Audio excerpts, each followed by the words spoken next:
Hello everyone, welcome back to our channel. आज हम शुरू करने वाले हैं जुवेनाइल जस्टिस एक्ट का चैप्टर नंबर 4। इससे पहले हमने चैप्टर नंबर 3 तक कवर कर लिया था। और अगर आपने वो वीडियोस अभी तक नहीं देखी हैं तो आप प्लेलिस्ट में जाके देख सकते हैं। आपको सारी वीडियो इजीली अवेलेबल है प्लेलिस्ट के अंदर।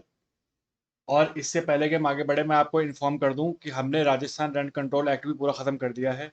और अगर अभी तक आपने वो वीडियोज़ नहीं देखी हैं तो आप प्लेलिस्ट में जाके देख सकते हैं। तो शुरू करते हैं हमारा आज का सेशन, जो कि बात करता है चैप्टर नंबर 4। और चैप्टर नंबर 4 की अगर हम बात करें तो वो क्या कहता है, चैप्टर नंबर 4 हमारा procedure in relation to children in conflict with law.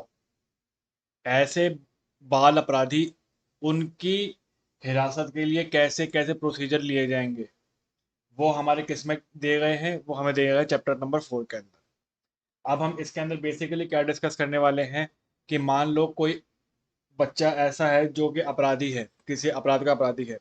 उसको कितने समय के अंदर अंदर कहाँ पर पेश करना पड़ेगा, क्या उसको पुलिस अपनी कस्टडी में रख सकती है क्या, ये सब प्रोसीजर हमें इसके अंदर देखने पड़ेंगे। तो हम इसमें शुरुआत करते हैं सेक्शन नंबर 10 से। अब अगर हम बात करें सेक्शन नंबर 10 की तो क्या कहता है, सेक्शन नंबर 10 कहता है apprehension of child alleged to be conflict with law. ऐसा बच्चा जो कि कन्फ्लिक्ट विद लॉ है, मतलब उसने कोई ऐसा काम किया है जो कानून के विरुद्ध है, उसकी एप्रीहेंशन किस तरीके से होगी, उसकी जो अगर उसको हम हिरासत में लेंगे तो उसको कोई आदमी कैसे हिरासत में ले सकता है, वो हम देखेंगे सेक्शन नंबर 10 के अंदर। तो देखते हैं। क्लॉज 1 कहता है इसका, as soon as child elect to be conflict with law is apprehended by the police, such child shall be placed under a charge of a special juvenile police unit or the designated child welfare police officer। मान लो अब कोई ऐसा बच्चा है जो किसी अपराध का अपराधी है, उसने कोई अपराध किया है, तो उस स्थिति में क्या होगा, जिस भी पुलिस वाले ने उसको अरेस्ट किया है, उसका ये दायित्व बनता है कि उस बच्चे को वो कहाँ हैंड ओवर करेगा, वो करेगा स्पेशल जुबिलेंट पुलिस यूनिट को, या फिर चाइल्ड वेलफेयर पुलिस ऑफिसर। अपनी कस्टडी में नहीं रख सकता वो क्या करेगा, या तो उस बच्चे को स्पेशल जुबिलेंट पुलिस यूनिट के पास रखेगा, हैंड ओवर कर देगा, या फिर चाइल्ड वेलफेयर पुलिस ऑफिसर के पास उसको हैंड ओवर कर देगा। यहाँ तक की बात क्लियर है। लेकिन who shall produce the child before the board without any loss of time but within a period of 24 hours। इसका मतलब क्या हुआ, अब जब पुलिस वाले ने, जिसने उसको अरेस्ट किया था, उसने जुवेलाइन स्पेशल जुवेनाइल पुलिस यूनिट को हैंड ओवर कर दिया, या फिर चाइल्ड वेलफेयर पुलिस ऑफिसर को हैंड ओवर कर दिया। अब ये जो चाइल्ड वेलफेयर पुलिस ऑफिसर है या फिर स्पेशल जुवेनाइल पुलिस यूनिट है, ये क्या करेंगे, 24 घंटे के अंदर अंदर उस बच्चे को कहाँ पेश कर देंगे, बोर्ड के सामने। मतलब अगर उस पुलिस वाले ने इस स्पेशल जुबिलेंट बोर्ड के आगे भी इसको रख दिया, बच्चे को पेश कर दिया, तो वो जो स्पेशल जुबिलेंट यूनिट है और या फिर जो चाइल्ड वेलफेयर यूनिट है, वो दोनों कहाँ पे उस बच्चे को पेश करेंगी, वो करेंगी बोर्ड के सामने। और बोर्ड हम ऊपर पढ़ के आ रखे हैं। यहाँ तक की बात क्लियर है। और कितने टाइम के अंदर करेगी, 24 घंटे के अंदर अंदर। ये बात समझ में आती है। अब देखते हैं। Of apprehending of child excluding the time necessary for the journey from place where such child was apprehend. अब कई बच्चे ऐसे सोच रहे होंगे कि भैया, सपोज कर लो बच्चा पकड़ा गया बॉम्बे में, लेकिन वो अपराधी था दिल्ली का।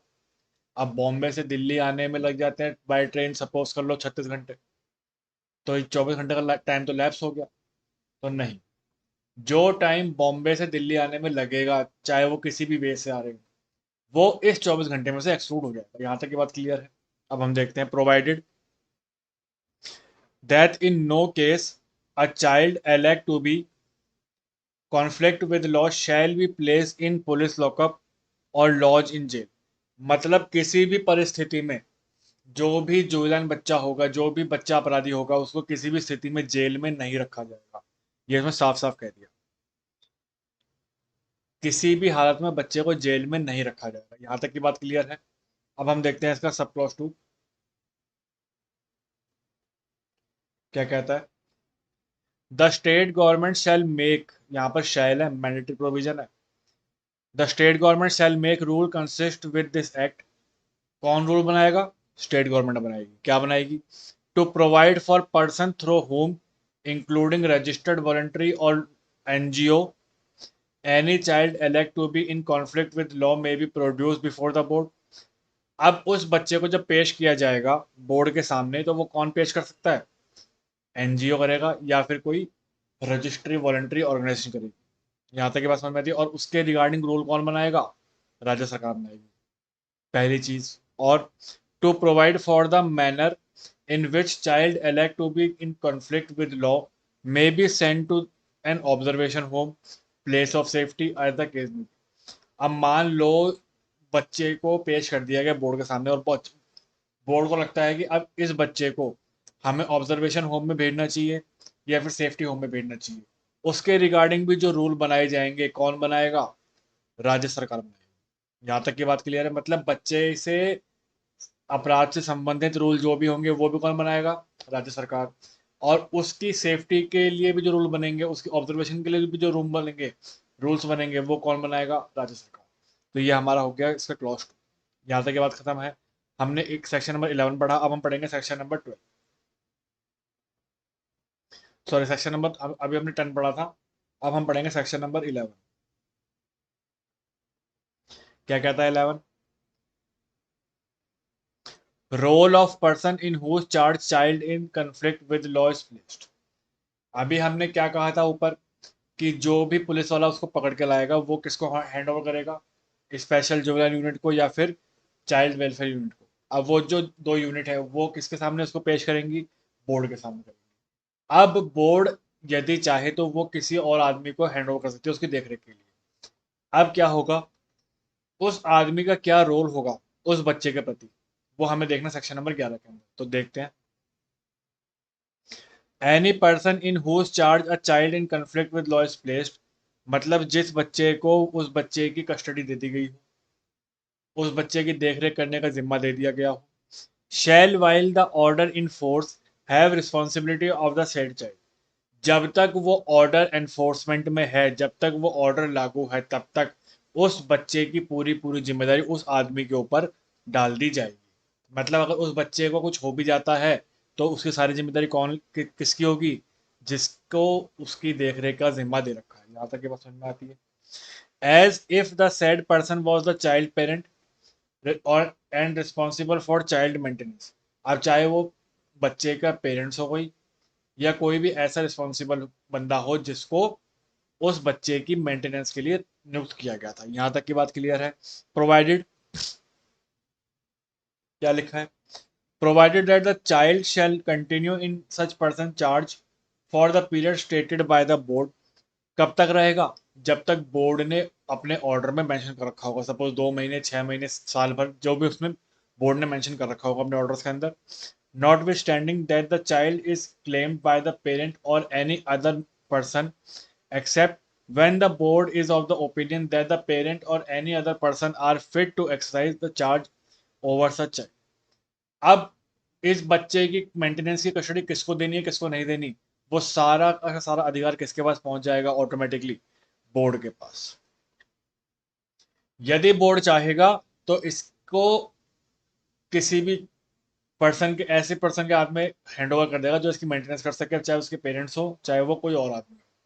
तो यहाँ पर सारी जिम्मेदारी किसके ऊपर बन जाती है? बोर्ड के ऊपर। यहाँ तक की बात क्लियर है? अब हम देखते हैं सेक्शन नंबर 12।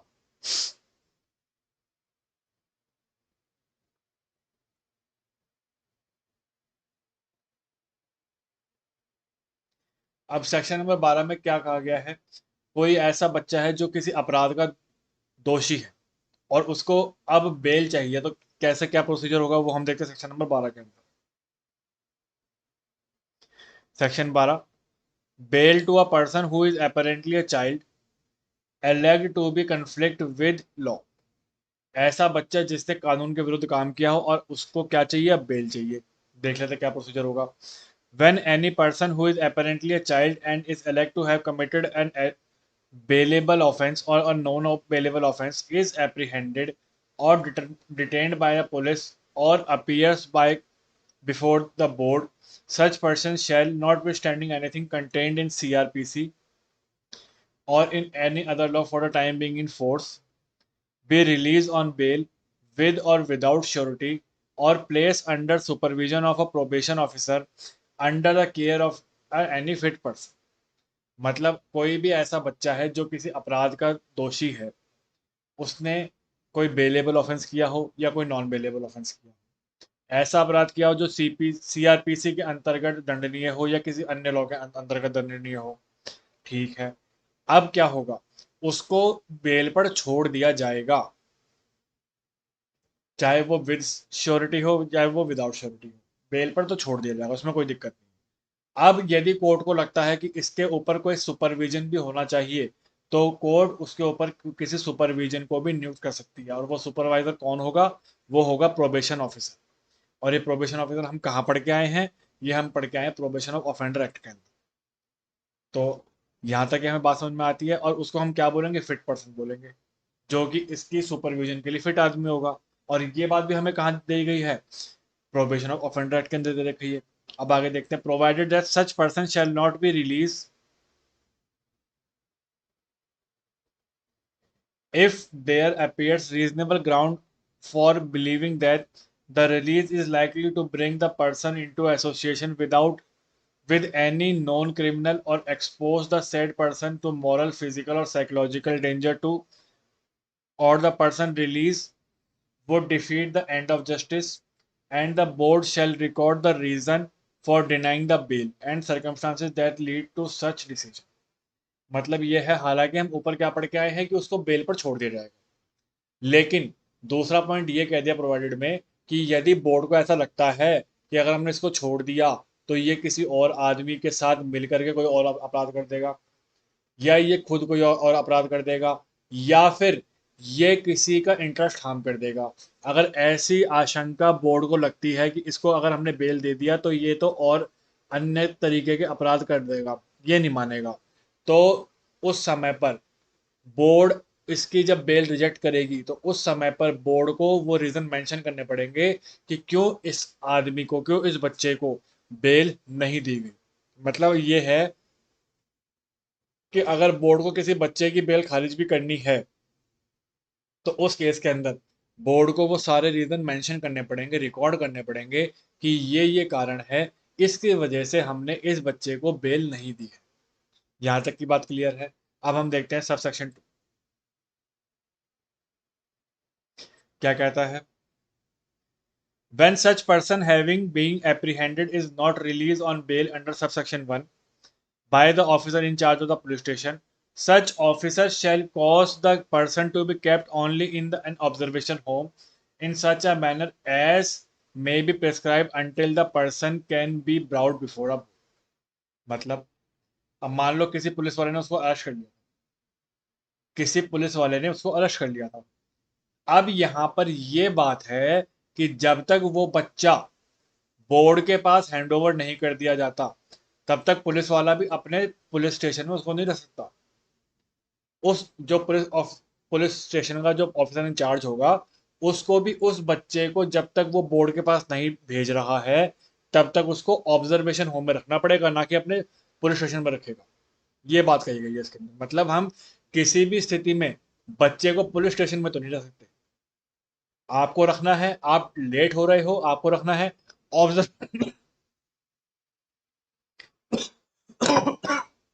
सॉरी, आपने 24 घंटे में पेश नहीं किया बोर्ड के आगे, तो आप ऑब्जर्वेशन होम में बच्चे को रख सकते हो, सेफ्टी हाउस में रख सकते हो, लेकिन अपने पुलिस स्टेशन में नहीं रख सकते।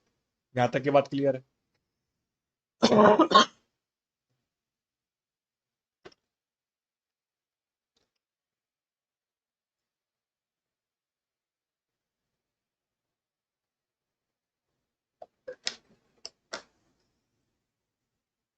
आगे देखते हैं,